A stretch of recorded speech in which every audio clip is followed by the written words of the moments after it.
Hi, I'm Jacob Gallucci, and right now I'd like to talk about the Baseball Hall of Fame.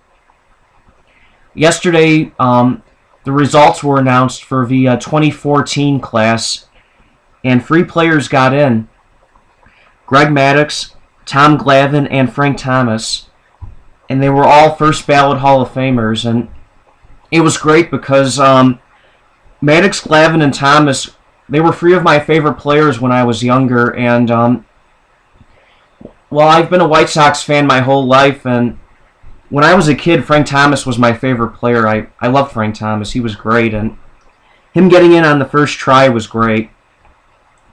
Maddux, his best years were with Atlanta, but he started out with the Cubs, but he was with the Cubs right before I started following baseball, so when he came back to the Cubs, he wasn't as good, but he was still a pretty good pitcher nonetheless. And Glavine spent most of his career with Atlanta, and both Maddux and Glavine won over 300 games, and Thomas had over 500 home runs. And Thomas was clean, which is great. He didn't use steroids. He's one of the few great sluggers of the last 25 years who didn't use steroids. And in his prime, he was really good, Frank Thomas. At his peak, he was one of the best hitters in baseball history, I think. He really was. And Craig Biggio just missed getting in. He finished 2 votes short of 75%. It's frustrating, but he'll get in. I think he'll get in next year. He'll be all right. Rounding out the top 10 for this year's list, you have Mike Piazza. In his second year on the ballot, he finished at 62.2%. Jack Morris, in his 15th and final year, he finished at 61.5%. So he actually fell from last year. In 2013, he got 67.7% of the vote. I feel bad for him because he was a great pitcher, Jack Morris. He really was. I think he'll get in eventually on the veterans ballot. Within the next few years, I think he'll get inducted there, maybe. I hope he does. Jeff Bagwell was 7th this year at 54.3%. Tim Raines was 8th at 46.1%. Roger Clemens he was at 9th at 35.4%. And Barry Bonds was 10th at 34.7%. And Clemens and Bonds shouldn't even be on the ballot. They both use steroids, and they don't belong in the Hall of Fame. They really don't.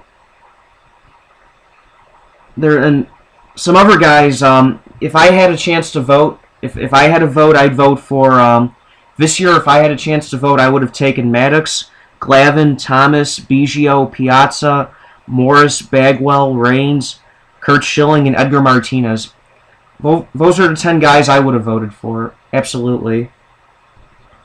Mark McGwire should be taken off the ballot. I mean, he's a steroid user. Sammy Sosa should be taken off, too. He used steroids as well. Palmeiro is no longer going to be on the ballot. He didn't even get 5% this year. He only got 4.4%. He cheated, too. He doesn't belong in the Hall of Fame. And there's some guys who got votes. I just don't understand why they got votes. They're definitely not Hall of Famers. I mean, why did Jock Jones get 1 vote? I mean, come on. Why did Kenny Rogers get a vote? I mean, really. I mean, it's ridiculous. Armando Benitez got a vote. JT Snow got 2 votes. Eric Gagne used steroids, and he got 2 votes. Luis Gonzalez, he's a steroid user as well, and he actually got 5 votes. Hideo Nomo got 6 votes. I mean, historically, Nomo is notable for being the first modern-day Asian player in baseball, but he wasn't that good. Moises Alou wasn't a bad player either, but he's not a Hall of Famer. No way. He only got 1.1% of the votes. He got 6 votes overall, and Mike Timlin, Paul Lo Duca, Richie Sexson, Sean Casey, Todd Jones, and Ray Durham got no votes. Out of all those guys, I'm actually surprised Ray Durham didn't get a single vote. You'd think Durham would have gotten a vote. Durham deserved a vote more than Jock Jones or Armando Benitez did. I mean, really. Durham wasn't a bad player. He's not a Hall of Famer, no, but he wasn't bad. He really wasn't. maybe it's a bias because I'm a White Sox fan and his best years were with the White Sox, but Durham wasn't bad. He really wasn't. But he's definitely not a Hall of Famer. No way. And Maddox got 97.2% of the votes this year. A lot of people thought he would get in unanimously, but he didn't. He finished 16 votes shy of getting all the votes. No player in the history of baseball has ever received 100% of the votes. Not even Babe Ruth. No, nobody has. Tom Glavine got 91.9% of the votes, and Frank Thomas got 83.7%. And they all deserve to get in. It's great. Excuse me. Next year's newcomers on the ballot, there's some guys that won't even be on the ballot next year. I mean, they didn't do anything notable in their career, like Ron Vallone, I mean, come on. Alan Embry, no. Julian Tavares, no.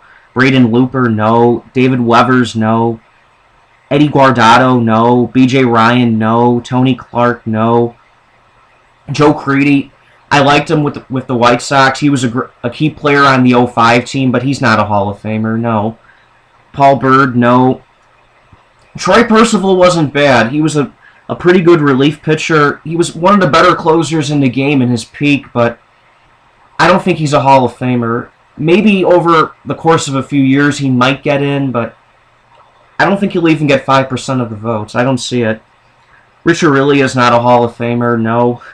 Mark Loretta's not a Hall of Famer. Jermaine Dye, I like. He was a good player. I mean, he was also a key player on the 05 White Sox. He was the World Series MVP that year, but he's not a Hall of Famer, no. I don't think he'll get 5%. Kelvin Escobar is not a Hall of Famer. Cliff Floyd, no. Jared Washburn, no. Jason Schmidt wasn't bad, but he didn't win enough games. He was an above average to good pitcher, but he's not a Hall of Famer, no way. Tom Gordon wasn't a bad pitcher, but I don't think he's a Hall of Famer either.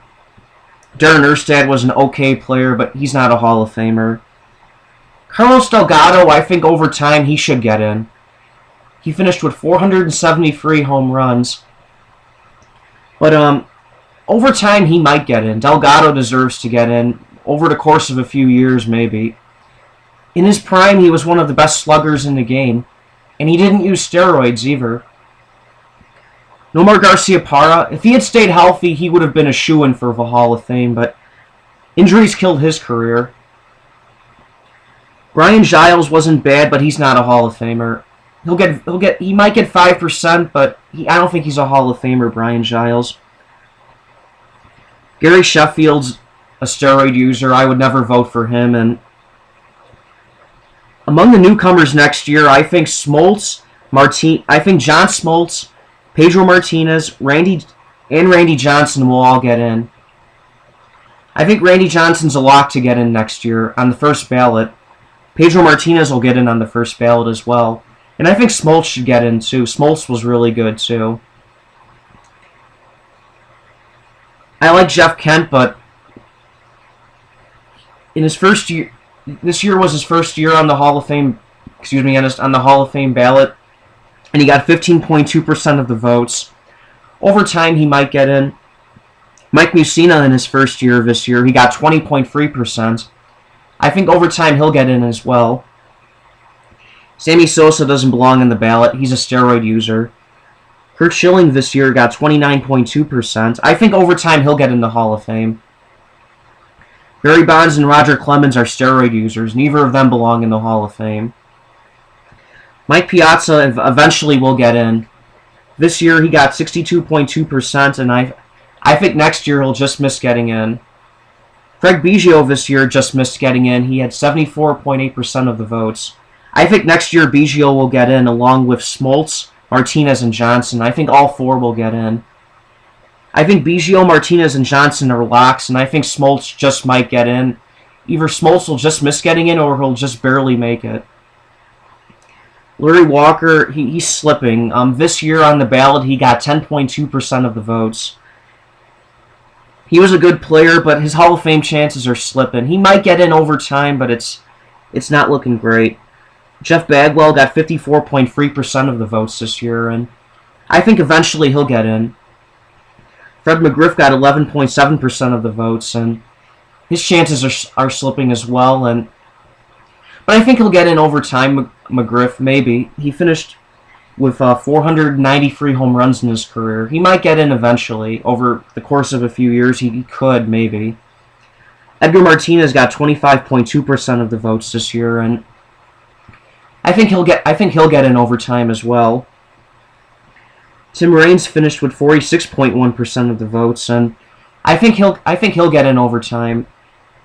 Mark McGwire's a steroid user. I would never vote for him, and I like Lee Smith, Alan Trammell, and Don Mattingly, but I don't see any of those guys getting in the Hall of Fame in the regular ballot. No, maybe in the veterans ballot, but not in the regular ballot. Mattingly only had 8.2% of the votes, and next year is his 15th and final year on the ballot, and he's not going to get in. There's no way.